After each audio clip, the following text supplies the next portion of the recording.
ജീവിതത്തിൽ രക്ഷപ്പെടാനുള്ള വളരെ പ്രധാനപ്പെട്ട ഒരു ഒറ്റമൂലിക നബി സല്ലല്ലാഹു അലൈഹി വസല്ലം പറഞ്ഞ ഒരു സംഗതി മൻ സമത്ത നജ എന്നാണ്. മിണ്ടാതിരുന്നാൽ രക്ഷപ്പെട്ടു. നമ്മൾ ചില ആളുകള് ഫർളും സുന്നത്തൊക്കെ ഒരുപാട് എടുക്കും, പക്ഷെ അതെല്ലാം മറ്റുള്ള ആളുകൾക്ക് തൂക്കിക്കൊടുക്കുന്ന ഒരവസ്ഥയിലാണ് ചില പ്രത്യേക സന്ദർഭങ്ങളിൽ. പ്രത്യേകിച്ച് സോഷ്യൽ മീഡിയ അങ്ങനെയാണെന്ന് തുറന്നു പറയുകയാണെങ്കിൽ, ഏതെങ്കിലും ഒരു സയ്യിദ്, ഒരു ആലിമോ അദ്ദേഹത്തിന് ബോധ്യപ്പെട്ട തഹ്ഖീഖായ ഒരു മസ്അല പറഞ്ഞാൽ പിന്നെ ഒന്നുകിൽ അതിന്റെ പേരിൽ അദ്ദേഹത്തെ കുതിര കയറുക, അല്ലെങ്കിൽ എതിരഭിപ്രായമുള്ള പണ്ഡിതന്മാരെ അവമതിക്കുക എന്നുള്ളത് ഇന്നൊരു ഫാഷനാണ്. ഞാൻ മനസ്സിലാക്കുമ്പോ അത് കൂടുതൽ ഈ റമദാനിലെ അവസാനത്തെ 10ലാണ് ഇറങ്ങല്. എന്തെങ്കിലും ഒരു ഗുൽമാൽ ഉണ്ടാവും. അതിപ്പോ ഈ കൊല്ലം എന്തോന്നും ഉണ്ടായിക്കൊന്നും തോന്നില്ല. ഞാൻ ഇവിടെ പങ്കെടുക്കുന്ന എന്റെ പ്രിയപ്പെട്ട എല്ലാ മുഅ്മിനീങ്ങളോടും പറയാനുള്ളത്, നമ്മൾ അതിലൊന്നും ഇടപെടരുതെന്നുള്ളത്. ആദ്യം ഫിഖ്ഹിയായ മസ്അലകളെ കുറിച്ച് നമ്മളൊരു കാര്യം മനസ്സിലാക്കണം. അതെല്ലാരും ഒരുപോലെ പറയില്ല എന്ന് ഉറപ്പാണ്. അതാണ് ഫിഖ്ഹിയായ മസ്അല. നിങ്ങളൊന്ന് പറയാ, വേറെ ആളൊന്ന് പറയാ, അങ്ങനെ തന്നെയാണ്. അതങ്ങനെ തന്നെ ഉണ്ടാവുള്ളൂ. ഇത് എന്നാ തുടങ്ങിയ നിങ്ങള് നബി സല്ലല്ലാഹു അലൈഹി വസല്ലമിന്റെ കാലത്ത് തന്നെ അങ്ങനെയാണ്. പിന്നെ എങ്ങനെ ഒരു ഫിഖ്ഹിയായ മസ്അലയിൽ ആയിഷ ബീവിയും അവരുടെ വാപ്പ ഹബീബിന്റെ വലങ്കയായ അബൂബക്കർ സിദ്ദീഖ് റളിയല്ലാഹു രണ്ടഭിപ്രായം, ഒറ്റ പരിയില് രണ്ടഭിപ്രായം.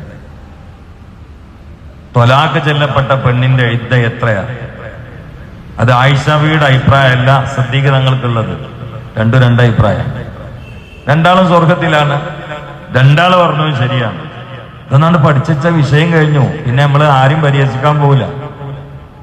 അന്ന് തുടങ്ങിയിട്ടുണ്ട് അഭിപ്രായ വ്യത്യാസം. നമ്മളെന്തിനാ കളിയാക്കാൻ പോണത്? ആലിമീങ്ങൾ അവര് ബോധ്യപ്പെട്ടത് പറയട്ടെ. വ്യഭിചാരം ഹറാമാണ്, അത് 4 മദ്ഹബും അങ്ങനെ തന്നെയാണ്. കള്ളുടി ഹറാമാണ്, അത് 4 മദ്ഹബും അങ്ങനെ തന്നെയാണ്. പലിശ ഹറാമാണ്, അത് 4 മദ്ഹബും അങ്ങനെയാണ്. നിസ്കാരം 5 വക്താണ്, അതിലൊരു എതിരഭിപ്രായമുള്ള ഒരു പണ്ഡിതനില്ല. എതിരഭിപ്രായം ഉണ്ടെങ്കിൽ ഇസ്ലാമിൽ നിന്ന് പുറത്തു പോകണം.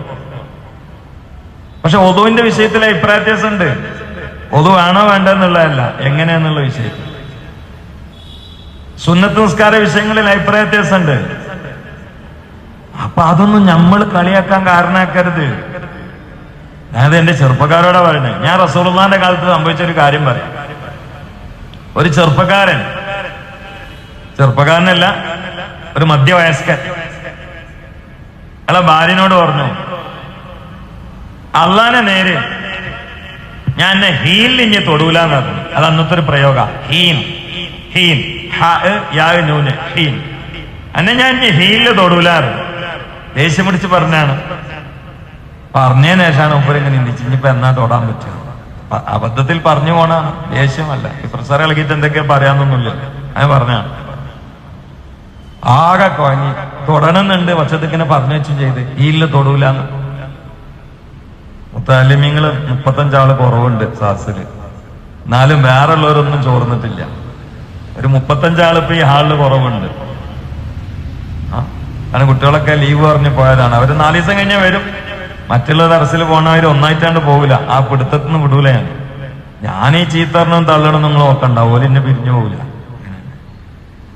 ഞാൻ ചിലപ്പോ നല്ലോ ചീത്ത നിങ്ങൾ വിചാരിക്കും എന്താ ഇപ്പൊ ഇയാൾ എത്ര ഒരു ക്രൂരനാണോ എന്ന്. അത് അവൾക്കറിയില്ല എന്നെ കുറിച്ച്. ഓലങ്ങനെ പിരിഞ്ഞു പോകുന്നില്ല. ഒരു 4 ദിവസം കഴിഞ്ഞ് അങ്ങോട്ട് തന്നെ വരും. അല്ല 2 മാസം ഒന്ന് വിട്ടുപോയിക്കും. അങ്ങനെയല്ല മൂല അല്ലേ? എന്ത് ഞാൻ എന്തിപ്പോ പറഞ്ഞേ? മതി ഓക്കെ.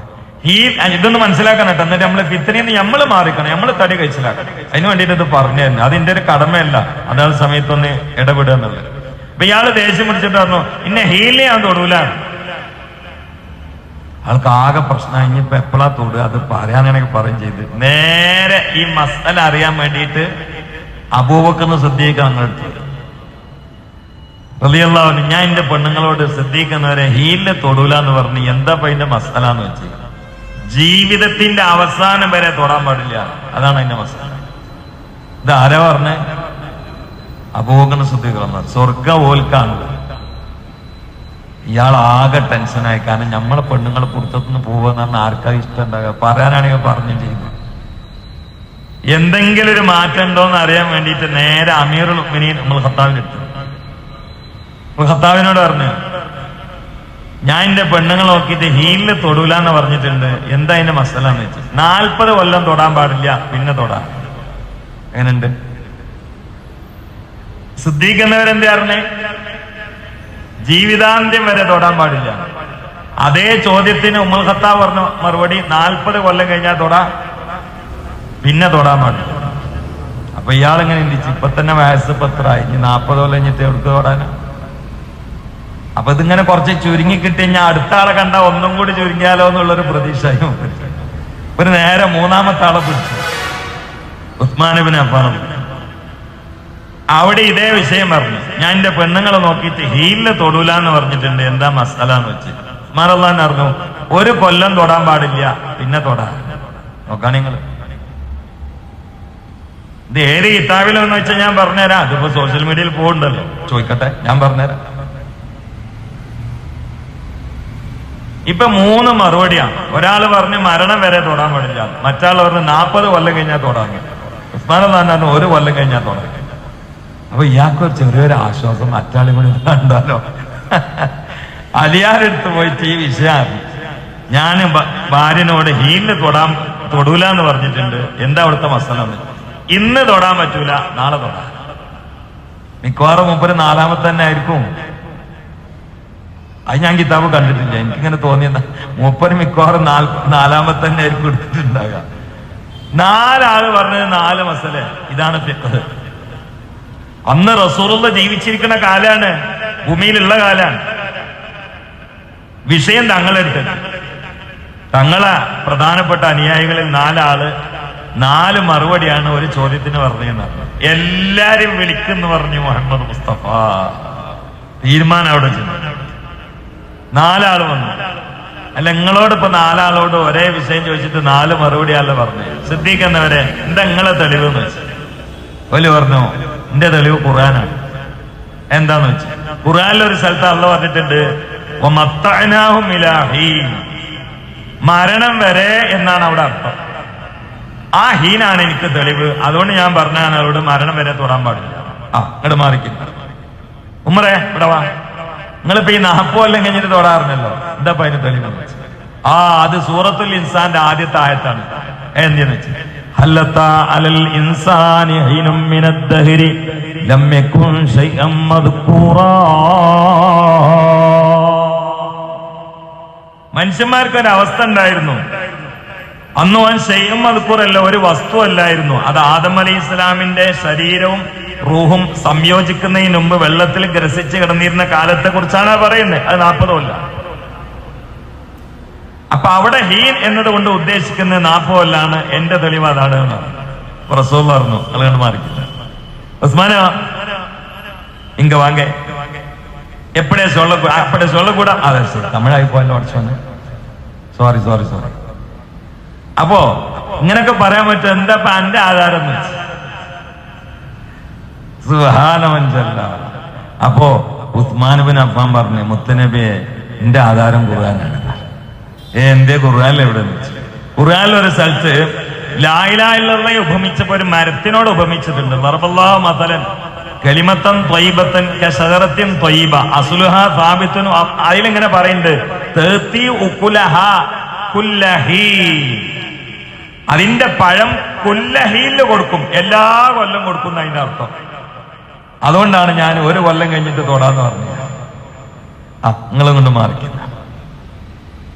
അലിയാരെ വിളിച്ചു, എന്താ എന്റെ എളിവ്? എന്റെ എളിവ് ഇവർക്കൊക്കെ ഖുർആനാണെങ്കിൽ എനിക്കും ഖുർആൻ തന്നെ. എന്ത് 5 വക്ത് നിസ്കാരത്തെ കുറിച്ച് പറച്ച പറഞ്ഞിട്ടുണ്ട്. സുബ്ഹാനല്ലാഹി ഹീന തുംസൂന വഹീന തുസ്ബിഹൂന. ആയത്തിന്റെ അവസാനത്തിൽ ഇനിയും ഹീന വരുന്നുണ്ട്. അവിടെ അർത്ഥം 1 ദിവസം. അപ്പോഴാണ് ഇവരെ നോക്കിയിട്ട് മുത്തു മുസ്തഫ പറഞ്ഞത്, അസ്ഹാബി കന്നുജൂം ഫബിഅയ്യിഹിം ഇഖ്തദൈതും ഇഹ്തദൈതും. എന്റെ സഹാബാക്കൾ മുഴുവൻ നക്ഷത്ര തുല്യരാണ്. ആരെ സ്വീകരിച്ചാലും നിങ്ങൾ രക്ഷപ്പെടും. ഇത് അന്ന് തുടങ്ങിയതാ. ഒരൊറ്റ സ്വഹാബാക്കളും ഇതെന്തിടീന ഒരാളൊന്ന് മറ്റാളൊന്ന്, അത് അങ്ങനെ തന്നെയാണ് ഫിഖ്ഹ്ന്ന്. ഇപ്പൊ എന്നോട് നിങ്ങൾ ആരെങ്കിലും ചോദിച്ചാൽ, ഇപ്പൊ നിങ്ങൾ ആരെങ്കിലും എന്നോട് ചോദിച്ചു റമളാന് ഇഞ്ചക്ഷൻ അടിച്ചാ നോമ്പുറിയെന്ന് വെച്ചാൽ ഞാൻ പറയൽ മുറിയില്ല എന്നാണ്. എന്നാ ഞാൻ തന്നെ ബഹുമാനിക്കുന്ന വലിയ ആലിമ്യങ്ങൾ മുറിയെന്നും പറയുന്നുണ്ട്, ഞാൻ അവരെ എതിർക്കൂല. എനിക്ക് ബോധ്യപ്പെട്ടല്ലേ ഞാൻ പറയാം, നിങ്ങൾ വേണമെങ്കിൽ സ്വീകരിച്ചോളി. അതങ്ങനെയാണ് ഫിഖ്ഹ്ന്ന്. അപ്പൊ അത് ആ മൂലേര് വേറൊന്ന് പറഞ്ഞ് ഈ മൂലേര് എന്ന് പറഞ്ഞ് നിങ്ങൾ എല്ലാരും കൂടി ഫിത്ന ഉണ്ടാക്കുക, നിങ്ങളെയും ആ പറഞ്ഞ ആൾക്കാരെ ഈമാൻ പോയി എന്നല്ലാതെ ഫിഖ്ഹിന്റെ കാര്യം അങ്ങനെയാണ്, ബോധ്യപ്പെട്ടതേ പറയാൻ പറ്റൂ. അള്ളാഹ് രണ്ടും ശരിയാക്കും. കാരണം അന്ന് ആയത്തും ഹദീസും അടിസ്ഥാനത്തിൽ അന്നുള്ള ആലിമ്യങ്ങൾക്ക് ബോധ്യപ്പെട്ടവർ ഇന്ന് മഹാന്മാരായ ആലിമ്യങ്ങൾ പറഞ്ഞ ഇബാറത്ത് അടിസ്ഥാനത്തിൽ നമുക്കൊക്കെ ബോധ്യപ്പെടുന്ന നമ്മളും പറയും ഒക്കെ അള്ളാഹിന്റെ അടുത്ത് ശരിയായിരിക്കും, നിങ്ങൾക്ക് ഇഷ്ടമുള്ള എടുത്തോളി. നേരെ മറിച്ച് നിങ്ങൾ എന്നോട് ചോദിക്കുകയാണ് റമളാനിൽ ഒരു നോമ്പ് ഒരു പ്രശ്നമൊന്നുമില്ലാതെ മുറിക്കാൻ പറ്റുമോ? ആന്ന് ഞാൻ പറയില്ല. അത് വേറെ ആൾ മുറിക്കാൻ പറ്റും, വേറെ അങ്ങനെ പറയില്ല. കാരണം അതെല്ലാവരും ഒരേ അഭിപ്രായമായി. നിങ്ങൾ ആരെയും ചോദിക്കാണ് ഏതെങ്കിലും ഒരു നിസ്കാരം നമ്മൾ ജീവിച്ചിരിക്കുമ്പോ തന്നെ മോനെ ഏൽപ്പിക്കാൻ പറ്റുമോ? ഒരൊറ്റ ആലിമ ഏൽപ്പിക്കാൻ പറ്റുമെന്ന് പറയില്ല. പറഞ്ഞ മോനോട്ട് പള്ളി പറ്റൂല. കാരണം ഇത്തരം വിഷയത്തിലൊന്നും അഭിപ്രായ വ്യത്യാസമില്ല. പക്ഷെ അഭിപ്രായ വ്യത്യാസങ്ങൾക്ക് സ്പേസ് ഉള്ള കുറെ കാര്യങ്ങളുണ്ട്. അതിൽ ഖിയാമത്ത് നാൾ വരെ അഭിപ്രായ വ്യത്യാസം ഉണ്ടാവും. നമ്മൾ ആരെയും എതിർക്കരുത്. ഞാനിതൊക്കെ എങ്ങനെയാണ് പറയാൻ കാരണം എന്താ നിങ്ങൾക്ക് മനസ്സിലായി തുടങ്ങുന്നുണ്ടാവും. എല്ലാം ഞാൻ തുറന്നു പറയണം. അപ്പൊ അത് ഇനിയും പലതും അവസാനത്തെ 10 വരും. നമ്മളതിമ കൂടിയിട്ട് നോമ്പ് കളയാൻ നിൽക്കണം. നമുക്ക് വിശ്വാസമുള്ളത് നമ്മൾ സ്വീകരിക്കുക, അല്ലാത്തതിനെ നമ്മൾ എതിർക്കേണ്ട. അല്ലാത്ത ആലിമ്യങ്ങളെ എതിർക്കരുത്. കാരണം അവരും വലിയ ആളുകളാണ്. ഫിഖ്ഹിയ വിഷയത്തിൽ അഭിപ്രായ വ്യത്യാസം ഉണ്ടാവും. അത് അവർ പറഞ്ഞ് കൈകാര്യം ചെയ്യട്ടെ, നമ്മളെ എതിർക്കാൻ പോകരുത്. അത് നിങ്ങൾ അവിടെ അങ്ങനെയല്ലല്ലോ പറഞ്ഞ്, അത് അങ്ങനെ തന്നെയാണ് ഫിഖ്ഹ്ന്ന്. എന്താ ഈ പറയണേ? ഇപ്പൊ മൈക്ക് ഉപയോഗിച്ചിട്ട് ഖുത്ബ ഓതിയാൽ ജുമാ ശരിയാവില്ല എന്ന് പറഞ്ഞ ആളുകളുണ്ട്. വലിയ ആളുകള്. വണ്ടൂര് സ്വർത്തുള്ളിലെ അഭിപ്രായമാണ്. എന്നാ അവരെ ശിഷ്യന ഓക്കെ സൈനത്തിൻകുട്ടി മുസ്ലിം മൂപ്പർക്ക് അത് കുഴപ്പമില്ല എന്നുള്ള അഭിപ്രായം. രണ്ടും ശരിയാണ്. നാളെ അള്ളാഹ് മാഷറീന്ന് ആ ശരി നിങ്ങൾ എന്തിനാ ഇപ്പൊ ഈ ഖുത്ബ എടുത്ത് ഈ ജുമാക്ക് മൈക്ക് ഉപയോഗിച്ചാൽ ഖുത്ബ ശരിയാവില്ല എന്ന് പറഞ്ഞ് അത് മാറിക്ക് നരകത്ത് പോകുന്നെന്ന് അള്ളാഹ് പറയില്ല. അപ്പൊ നമ്മൾ അതിന്റെ പേരിൽ പ്രശ്നം ഉണ്ടാക്കരുത്. ഇനി സോഷ്യൽ അവസാനത്തെ 10 കുലുമാല് പലതും ഉണ്ടാകാൻ പോകുന്നു. അതിന്റെ ഒക്കെ ബാക്കിൽ നമ്മളിങ്ങനെ ചുണ്ടുന്നാവ് അരിച്ച് ഇങ്ങനെ പറഞ്ഞാണ്ട് ഈ നോമ്പ് ഒരുക്കാൻ നിൽക്കണ്ട, അള്ളാഹു കാത്തു രക്ഷിക്കട്ടെ എന്നതിനാണ് ഇന്ന് ഞാൻ ഒരു ഉത്ബോധനം നടത്തിയത്. അള്ളാഹു സുബ്ഹാനഹു വ തആല കാര്യങ്ങളൊക്കെ യഥാവിധി മനസ്സിലാക്കിയിട്ട് നാവ് അടക്കി വെക്കാനുള്ള ഒരു ഭാഗ്യം നമുക്ക് അള്ളാഹു പ്രദാനം ചെയ്യട്ടെ. ബിൻ നബിയിൽ മുസ്തഫ മുഹമ്മദ് സല്ലല്ലാഹു അലൈഹി വസല്ലം. സല്ലല്ലാഹു അലാ മുഹമ്മദ് സല്ലല്ലാഹു അലൈഹി വസല്ലം. സല്ലല്ലാഹു അലാ മുഹമ്മദ് സല്ലല്ലാഹു അലൈഹി വസല്ലം. സല്ലല്ലാഹു അലാ മുഹമ്മദ് സല്ലല്ലാഹു അലൈഹി വസല്ലം. സല്ലല്ലാഹു അലാ മുഹമ്മദ് സല്ലല്ലാഹു അലൈഹി വസല്ലം. സല്ലല്ലാഹു അലാ മുഹമ്മദ് അലൈഹി വസല്ലം. على محمد صلى الله عليه وسلم. صلى الله على محمد صلى الله عليه وسلم. صلى الله على محمد صلى الله عليه وسلم. صلى الله على محمد صلى الله على محمد صلى الله عليه وسلم. اللهم صل على محمد يا ربي صل عليه وسلم.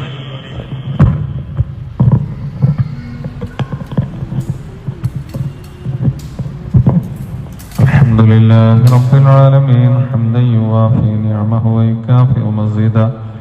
اللهم صل على سيدنا محمد وعلى آل سيدنا ومولانا محمد.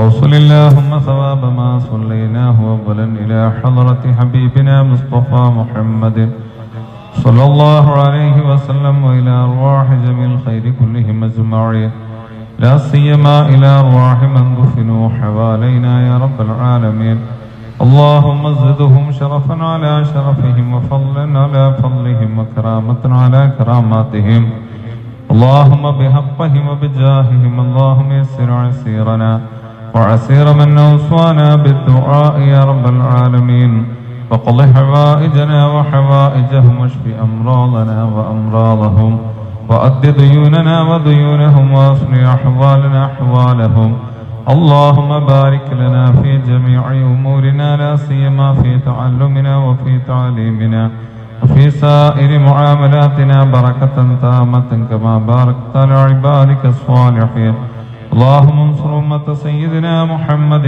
صلى الله عليه وسلم وارحم أمة سيدنا محمد صلى الله عليه وسلم اللهم تجاوز عن أمة